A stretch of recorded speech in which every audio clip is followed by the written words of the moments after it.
بسم الله الرحمن الرحيم. السلام عليكم ورحمة الله وبركاته. اخواني عاملين ايه؟ يا رب تكونوا بخير. المشكلة يا جماعة مش ان الاسماعيلي غلب الزمالك، ولا ان رضا عبد العال زعلان، ولا حد متضايق، ولا الجمهور زعلان. لا، ده المشكلة اخطر واكبر من كده بكتير جدا. كابتن رضا عبد العال وكابتن عفت نصار قالوا كلام مهم جدا هنسمعه دلوقتي.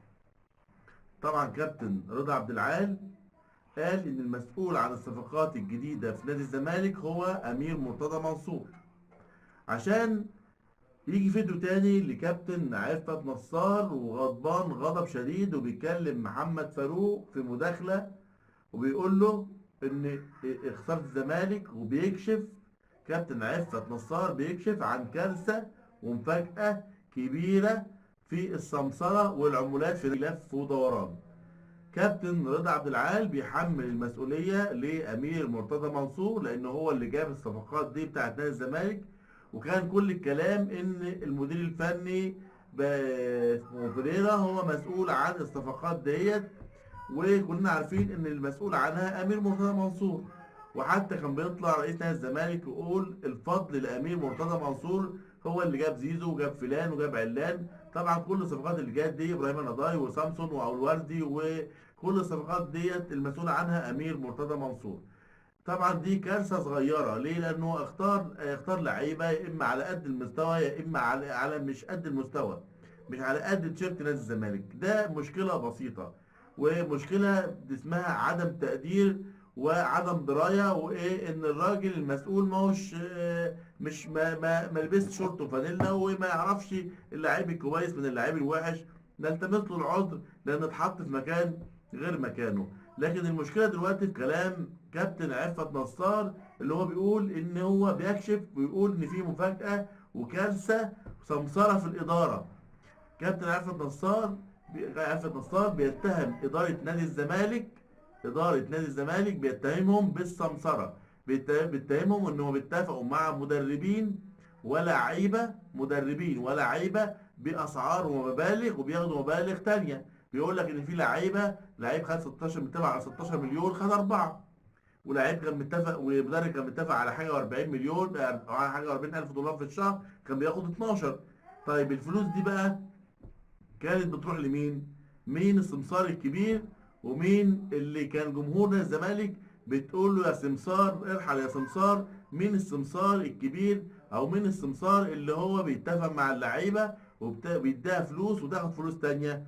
طبعا كان لازم الموضوع يوصل للكارثه اللي احنا شايفينها. لازم نادي الزمالك يعني لازم يوصل بعد اللي بيحصل ده، كان لازم يوصل للانهيار اللي انت شايفه ده. لان حضرتك كنت واخد 2 دوري وواخد كاس مصر، وانت عندك لعيبه موجوده في النادي وعندك فترتين قيد، كنت موقوف فترتين قيد، ومع ذلك خدت 2 دوري وكاس. سيبك بقى من موضوع التحكيم ومش التحكيم، خلينا على ارض الواقع. نادي الزمالك كان واخد بطولتين باللعيبه اللي كانت موجوده.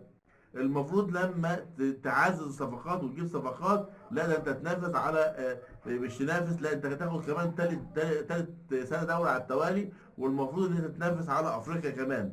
لا السنه دي لا انت واصل افريقيا، طلعت من افريقيا ومش هتوصل افريقيا، ومش كده وبس، لا انت طالع صفر من كل البطولات، وقعدت في البطوله كاس مصر بمعجزه ونتيجه التحكيم. ومش كده وبس، ده انت داخل على كارثه كوارث وكلام لازم يعني يكون في حساب على الكلام اللي بيقوله كابتن عفت نصار، خصوصا ان هو بيقول ان هو معاه تسجيلات للعيبه والناس اللي قالت له ديت معاه تسجيلات عليهم. المفروض الكلام بتاع عفت نصار ما يمرش مرور الكرام. يا ترى ايه اللي هيحصل؟ ايه اللي هيتم؟ الله اعلم.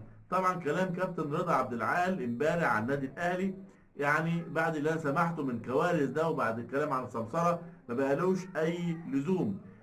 كابتن عفت نصار كشف المستور. يعني كابتن عفت نصار كشف المستور، واول مره كابتن عفت نصار بيتكلم ب يعني موضوعيه، بعيدا عن بقى موضوع نادي القرن وبعيدا عن موضوع الهبد اللي بيطلع فيه، الهبد اللي شغال عن مين نادي القرن ومش نادي القرن والتحكيم والظلم والكلام من ده. ده السبب الرئيسي في انهيار الزمالك، هو اللي حاصل دلوقتي، هو الكلام اللي كابتن عفت نصار قاله هو ده سبب انهيار الزمالك، لا التحكيم ولا الاهلي ولا اتحاد الكوره ولا اللي بيحصل في نادي الزمالك ده هو سبب انهيار الزمالك. يا كابتن عفت بعظمه لسانك، ويا رب يا كابتن عفت ما ترجع في كلامك وتقول ده انا كنت يعني مش واخد بالي، او كنت بتكلم على نادي تاني. كله يعني بيتسجل وكله مذاع على الهواء مباشرة. بشكركم والسلام عليكم ورحمة الله وبركاته.